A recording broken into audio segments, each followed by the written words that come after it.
ჩინელები შვილებს კი არა თხოვებენ ყიდიან? მოდი დავითვალოთ რა თანხა სჭირდება გოგოს ოჯახს იმისთვის, რომ ქორწილი კარგად ჩატარდეს. პირველი ეს არის ფულადი საჩუქარი და დამოკიდებულია ადგილობრივ ტრადიციებზე და იმაზე, რამდენს გადაიხდის ბიჭი ამ გოგოში. მაგალითისთვის, თუ ბიჭმა გადასცა გოგოს ოჯახს 100.000 იუენი, გოგოს ოჯახმა სულ მცირე 18.000 იუენი უნდა დაამატოს და ქორწილის დღეს სულ მთელი თანხა უკან დაუბრუნოს ახალ შეუღლებულებს. სულ მცირე.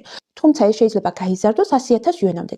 გააჩნია როგორ მოილაპარაკებენ და რამდენი თანხა აქვს გოგოს ოჯახს. მეორე, რა თქმა უნდა, ეს არის მზითევი და ესეც მოლაპარაკებებზეა დამოკიდებული. ჩვეულებრივ, როდესაც ბიჭი ხდის გოგოში 100.000 იუენს, ამ დროს გოგოს ოჯახი ყიდულობს დაახლოებით 80-დან 100.000-მდე დებულების ნივთებს.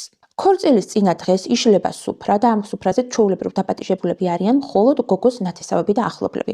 ამ სუფრის თანხასაც იხდის გოგოს ოჯახი და ეს დამოკიდებულია რესტორანში გადაიხდით თუ თქვენს სახლში. თუ მაღალი დონის რესტორანში გადაიხდით, შეიძლება დაგიჯდეთ 20.000-დან 50.000 იუენამდე, იმიტომ რომ მე უნდა გადაიხადოთ ამათი სასტუმროს ხარჯები, მგზავრობის ხარჯები და სხვა. თვითონ ქორწილის დღეს ასევე ამზადებენ გარკვეულ მზითევს. ოღონდ ეს მზითევი არის ტრადიციული მზითევი. მაგალითისთვის, ლოგინი, პირსახოცები, ჩუსტები, ორი ჯამი და სხვა. სულ წითლები და რომლებიც არის აუცილებლად იმისთვის, რომ ბედნიერი ცხოვრება ჰქონდეს ახალ ოჯახს. ასევე აქ შეიძლება იყოს გარკვეული ტექნიკაც და ჩვეულებრივ ასეთი მზითევი 30.000-დან 50.000 იუენამდე შეიძლება დაჯდეს. თუ კი ბიჭის ოჯახი გოგოს უხდის თანხას იმაში, რომ დედამთილ მამამთილს დაუძაღოს დედა და მამა. თქვენ რა გქონიათ ახლა? გოგოს მშობლებმა, ანუ სიდედერ სიმამრმა ბიჭს ფული არ უნდა გადაუხადოს იმაში, რომ დედას და მამას პირველად დაუძახებს. დიახ, ამ დროს ჩვეულებრივ სიძეს ჩუქნიან ხოლმე 6.666 ან 8.888. მოკლედ ჩინურად რაც ლამაზად ჟღერს იმ თანხას.